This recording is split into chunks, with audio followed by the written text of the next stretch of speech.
धर्म कर्म करने वाले प्यारे विद्यार्थियों, सिंधु घाटी सभ्यता भारत की खोज का तीसरा पाठ और इसके हम अगले हिस्से पर हैं जिसमें हम पढ़ेंगे महाभारत और भगवत गीता। इसे पढ़ने के बाद आप क्या क्या सीखेंगे जरा ध्यान दें। महाभारत और रामायण का भारतीयों के जीवन पर क्या प्रभाव पड़ा यह लिख पाएंगे आप। महाभारत का महत्व समझते हुए उनकी शिक्षा एवं संदेश लिख सकेंगे। हिंदू धर्म की विशेषताओं के बारे में समझकर लिख सकेंगे। महाभारत से मिलने वाली शिक्षाओं को अपने शब्दों में बता सकेंगे। भगवत गीता क्या है और भगवत गीता में क्या लिखा है इस बारे में जान पाएंगे। कृष्ण द्वारा अर्जुन को दिए गए उपदेश को समझकर अपने जीवन में उस उपदेश को आप अपना सकेंगे।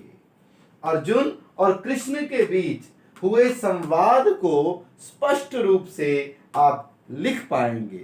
तो ये सारे काम आप सीखेंगे इस पाठ को पढ़ने के बाद। आइए हम पिछले पाठ को एक बार दोहरा लें। उसमें आपने क्या पढ़ा था? आपने पढ़ा था उपनिषदों में अद्वैत मत को अर्थात आत्मा और परमात्मा को एक माना गया। हमेशा चलते रहो चरैवेति का संदेश दिया गया है। व्यक्ति अपनी रुचि के अनुसार रीति रिवाज आस्था विश्वास रखने लगे तो दुष्परिणाम यह हुआ कि लोग केवल अपने ऊपर ही केंद्रित हो गए और फिर उन्होंने समाज के प्रति अपने कर्तव्य की परवाह करना छोड़ दिया। समाज में व्यक्तिवाद अर्थात अपना फायदा मेरा फायदा कैसे हो ये सोच बढ़ गई। अलगाववाद सब दूर दूर अलग अलग होने लग गए। ऊंच नीच पर आधारित जातिवाद बढ़ता चला गया। जाति पाति छोटा बड़ा ये बुरी भावनाएं आ गई। भौतिकवादी कौन है? जो पदार्थ वस्तुएं चीजें लग्जरी चाहते हैं। मेरे पास इतना सुंदर घर हो, सुंदर पहनने के कपड़े हो, गाड़ी हो, वो क्या है? भौतिकता। तो ऐसे भौतिकवादियों ने लग्जरी चाहने वालों ने समाज में फैले दकियानुसी विचारों छोटे विचारों छोटी सोच वाले विचारों को एकांगी धार्मिकता अर्थात ऐसी धर्म की भावना जो केवल एक बात को ही सोचे, एक ढंग से ही सोचे, जादू टोना और अंधविश्वास जैसी बुराइयों से जकड़ी हुई अतीत की बेड़ियों और बोझ से भारतीयों को मुक्त करने का बीड़ा उठाया, जिम्मा उठाया।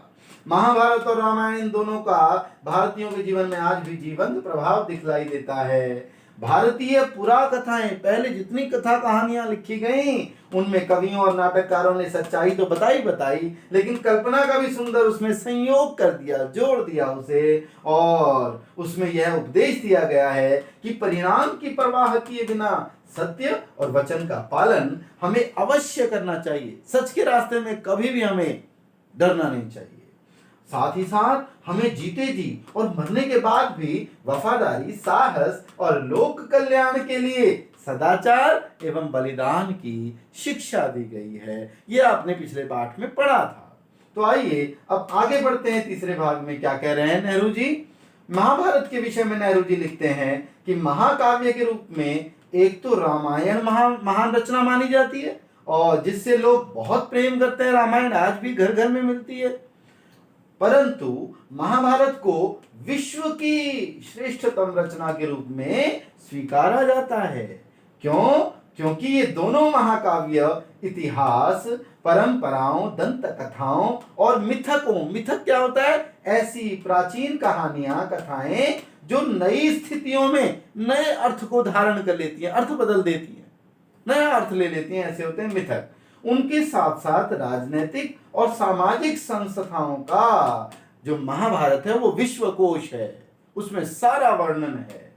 भारत में विदेशी लोगों का आगमन हो रहा था। भारत में बहुत विदेशी लोग आते थे, हैरान होते थे क्या कि भारत की संस्कृति इतनी समृद्ध, इतनी विशाल कैसे हो सकती है? सिंधु घाटी सभ्यता इतनी रिच, इतनी समृद्ध कैसे हो सकती है? जिस कारण से पहले से विद्यमान जो आर्य थे भारत में, उनके साथ उनके रीति रिवाज विदेशियों के साथ भारतीय आर्यों के रीति रिवाज मिलते नहीं थे। अब क्योंकि मिलते नहीं है तो आर्यों, इसीलिए वैदिक धर्म में संशोधन किया गया। भाई थोड़ा सा धर्म में संशोधन करो ताकि थोड़ा सा हम विदेशियों के साथ जुड़े, विदेशी हमारे साथ जुड़े, और एक उदार अर्थात बड़ी सोच वाला और व्यापक विस्तृत आधुनिक धर्म हमारे सामने आया। उसे हिंदू धर्म का नाम दिया गया। इस हिंदू धर्म की यही मान्यता थी, यही सोच थी, यही धारणा थी कि सत्य पर किसी एक का अधिकार नहीं हो सकता। सत्य को देखने और उस तक पहुंचने के बहुत सारे रास्ते हैं, बहुत सारे। इसीलिए सब तरह से अलग अलग और विरोधी विश्वासों को भी इस धर्म में सहन कर लिया गया। जो अलग अलग सोचने वाले थे उनको भी सहन कर लिया गया, ताकि पता तो चले वो कितना बुरा सोचते हैं, कितना अलग सोचते हैं, और फिर उनकी सोच को समझकर अपने धर्म को उनको बताया जा सके, समझाया जा सके। महाभारत के बारे में आगे कहते हैं, हिंदुस्तान की बुनियादी एकता पर बल देने की कोशिश करते हुए हमारे देश का नाम भरत के नाम पर भारतवर्ष रखा गया। ये आपने पहले भी पढ़ा है। पहले इसका नाम आर्यावर्त था। ध्यान रखना, ये प्रश्न छोटे छोटे पेपर में आते हैं। सबसे पहले भारत का नाम आर्यावर्त अर्थात आर्यों की धरती था, आर्यों का देश। आर्यावर्त नाम भारत के मध्य भारत में अर्थात विंध्य पर्वत तक फैले हुए उत्तर भारत तक ही सीमित था, दक्षिण भारत में नहीं था ये। नेहरू जी लिखते हैं कि महाभारत ग्रंथ पढ़ने से हमें स्पष्ट पता चल जाता है कि आधुनिक अफगानिस्तान, आज जो अफगानिस्तान है, उसका बहुत बड़ा हिस्सा भारत में शामिल था, जिसका नाम था गांधार। गांधार की रानी थी, राजकुमारी थी गांधारी। इसी कारण से भारत के मुख्य शासक अर्थात धृतराष्ट्र की पत्नी का नाम गांधारी पड़ा। दिल्ली और उसके आसपास के इलाके का नाम पहले हस्तिनापुर और इंद्रप्रस्थ था, जिसे उस समय भारत की राजधानी माना जाता था। इंद्रप्रस्थ को या हस्तिनापुर को नाम बदल गया, दिल्ली हो गया, राजधानी अभी भी वही है। महाभारत में भगवत गीता एक ऐसा प्रसिद्ध कृष्ण काव्य है, महाभारत का हिस्सा है भगवत गीता। तो वो कृष्ण काव्य है जिसमें कृष्ण के संबंध में सारा का सारा वर्णन है, और कृष्ण द्वारा दिए गए आख्यान मतलब जो स्पीच, उपदेश, भाषण एवं उपदेशों का वर्णन है। इसमें उस समय की शासन व्यवस्था और जीवन के नैतिक और व्यवहार संबंधी सिद्धांतों पर बल दिया गया है कि लोगों के अंदर कैसे व्यवहार लोग अपनाते थे। महाभारत का लक्ष्य है विश्व का कल्याण करना। इसमें वर्णित किए गए कौरवों और पांडवों के मध्य जो विराट युद्ध हुआ ना, उस विराट युद्ध से हमें यही शिक्षा मिलती है कि हिंसा करना बुरी बात है, लड़ना नहीं चाहिए। पांडवों ने लड़ाई कभी शुरू नहीं की। अब कौरव या दूसरे लोग जब लड़ाई बार बार करें, समझाने पर भी ना माने तो क्या करें? तो फिर किंतु लोक कल्याण के लिए किया जाने वाला युद्ध गलत नहीं माना जाता। संक्षेप में अर्थात ब्रीफ में, कम शब्दों में हम कह सकते हैं कि महाभारत एक ऐसा ग्रंथ है जिसमें निम्नलिखित शिक्षाएं प्राप्त होती हैं। ध्यान से सुनिए शिक्षाएं। ये शिक्षाएं हमारे जीवन के लिए बहुत जरूरी है। दूसरों के साथ वही आचरण करो, वैसा ही बिहेव करो जो तुम्हें अपने साथ स्वीकार्य है। सावधान, अगर तुम्हें किसी बात के लिए बुरा लगता है तो दूसरों को वो बात न कहो। जिस बात से लोगों का कल्याण ना होता हो अथवा जिस बात को करते हुए तुम्हें शर्म आए, उसे कभी भी नहीं करना चाहिए। आगे कहते हैं, जीवन में सफलता के साधन है, जाति और कुल नहीं है। सफलता के साधन जाति, कोई बड़ी जाति, छोटी जाति ना, ये सफलता के साधन नहीं है। अपितु सच्चाई, आत्म संयम, सेल्फ कंट्रोल, तपस्या, थोड़ा बहुत अपने आप को कष्ट देना, उदारता, बड़ी सोच रखना, अहिंसा और धर्म का निरंतर पालन ही सफलता के साधन है। किसी भी मनुष्य के लिए धर्म उसके जीवन और अमरता से भी कहीं बड़ा है। धर्म के लिए मरना पड़े तो मर जाएं। विद्यार्थी के लिए पढ़ना है, उसका धर्म। शिक्षक के लिए पढ़ाना, उसका धर्म। तो जिसका जो धर्म है वो उसकी जान से ज्यादा बढ़कर है। अगर सुख का वास्तविक आनंद प्राप्त करना चाहते हैं तो पहले दुख भोगना ही पड़ता है। दुख प्राप्त किए बिना सुख, अपार सुख नहीं मिल सकता। थोड़ी देर का सुख तो मिल जाएगा, लेकिन अगर बहुत देर का सुख चाहिए तो थोड़ा दुख सहना पड़ेगा, कष्ट उठाना पड़ेगा, पढ़ना पड़ेगा। रेशम का कीड़ा बड़ा अच्छा उदाहरण है। कहते रेशम का कीड़ा उस कीड़े के समान, जो धन के पीछे दौड़ने वाले व्यक्ति हैं वो धन के बोझ से ही मर जाते हैं, जैसे रेशम का कीड़ा अपने कपड़े के बोझ से ही मर जाता है।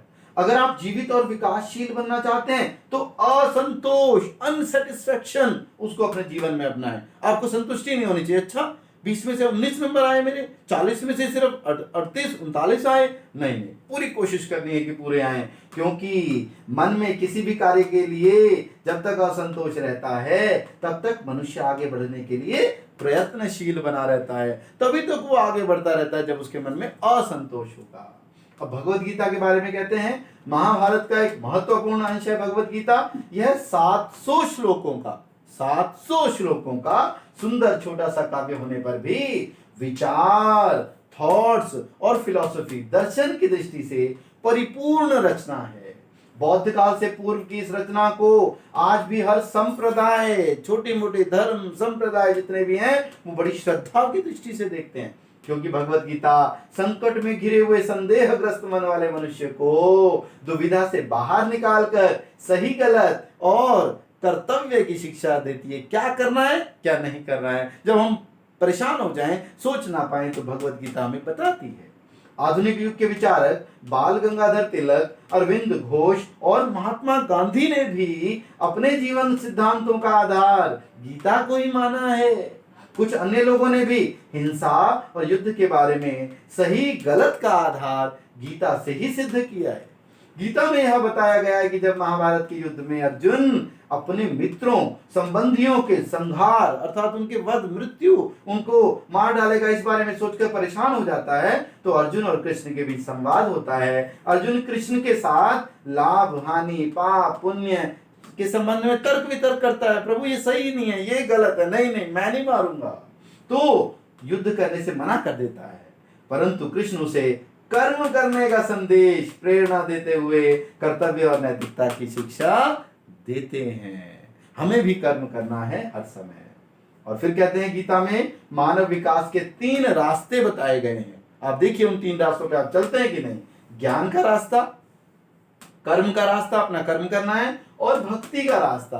भक्ति कहते हैं विद्यार्थियों के लिए उनकी पढ़ाई ही उनकी भक्ति है। इन तीनों में परस्पर समन्वय, आपस में सामंजस्य होना चाहिए, संतुलन होना चाहिए, संतुलन बनाकर रखने की शिक्षा दी गई है। इन तीनों में से भक्ति पर अधिक बल दिया गया है। भक्ति मतलब डिवोशन, उसमें मर मिटे हम, कुर्बान हो जाएं। हर व्यक्ति, हर स्थान, हर वस्तु में, हर कण में ईश्वर की सत्ता को दिखाया गया है गीता में। कर्म करने की प्रेरणा देते हुए अकर्मण्यता अर्थात कर्म ना करना, आलसी हो जाना, उसकी निंदा की गई है। गीता किसी विशेष धर्म या संप्रदाय के लोगों के लिए नहीं है। कोई सोचे ये तो हिंदुओं के लिए, ये तो कृष्ण भक्तों के लिए, ना ना ना ना। गीता की दृष्टि सार्वभौमिक है, पूरी ग्लोबल दृष्टि है उसकी, अर्थात सभी के लिए समान है। सभी वर्गों, संप्रदायों और धर्मों के लोगों के लिए यह कर्म करने की शिक्षा देती है। कर्म करो। और कृष्ण अवतार के रूप में स्वयं कहते हैं कि सभी रास्ते मुझ तक आते हैं, ईश्वर तक जाते हैं।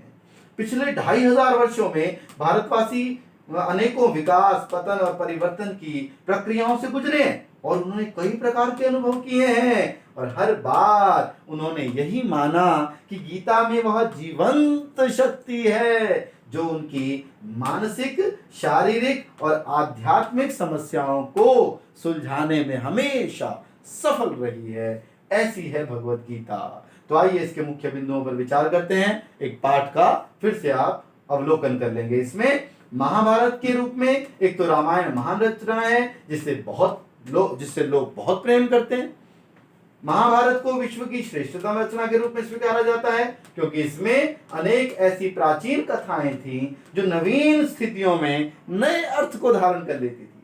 महाभारत का लक्ष्य है विश्व का कल्याण। इसमें वर्णित कौरवों और पांडवों के मध्य विराट युद्ध से हमें यही शिक्षा मिलती है कि हिंसा करना बुरी बात है, किंतु लोक कल्याण के लिए किया जाने वाला युद्ध गलत नहीं होता। अगर सुख का वास्तविक आनंद प्राप्त करना चाहते हैं तो पहले दुख भोगना ही पड़ता है। 700 श्लोकों का एक छोटा सा सुंदर सा प्यारा सा काव्य होने पर भी भगवत गीता विचार और दर्शन की दृष्टि से महत्वपूर्ण है। भगवत गीता संकट में घिरे हुए, संकट संदेहग्रस्त, जो डाउटफुल है क्या करूं क्या ना करूं, उनको दुविधा से बाहर निकालकर सही गलत और कर्तव्य की शिक्षा देती है। अर्जुन द्वारा लाभ हानि तथा पाप पुण्य के संबंध में तर्क वितर्क करने पर और युद्ध करने से मना करने पर कृष्ण उसे कर्म करने की प्रेरणा देते हुए कर्तव्य और नैतिकता उसकी शिक्षा देते हैं। गीता में मानव विकास के 3 मार्ग बताए गए हैं, ज्ञान, कर्म और भक्ति। कर्म करने की प्रेरणा दी गई है और गीता किसी विशेष धर्म या संप्रदाय के लोगों के लिए नहीं है। गीता की दृष्टि में सभी के लिए सभी समान हैं, इसीलिए गीता सभी वर्गों, संप्रदायों और धर्मों के लोगों के लिए कर्म की शिक्षा देती है और वही कर्म की शिक्षा हम लोगों ने प्राप्त करनी है। आपने हमेशा कर्म करना है, चाहे कैसी भी स्थिति हो। तो कर्म करते रहिए, आगे बढ़ते रहिए। इन्हीं शुभकामनाओं के साथ धन्यवाद।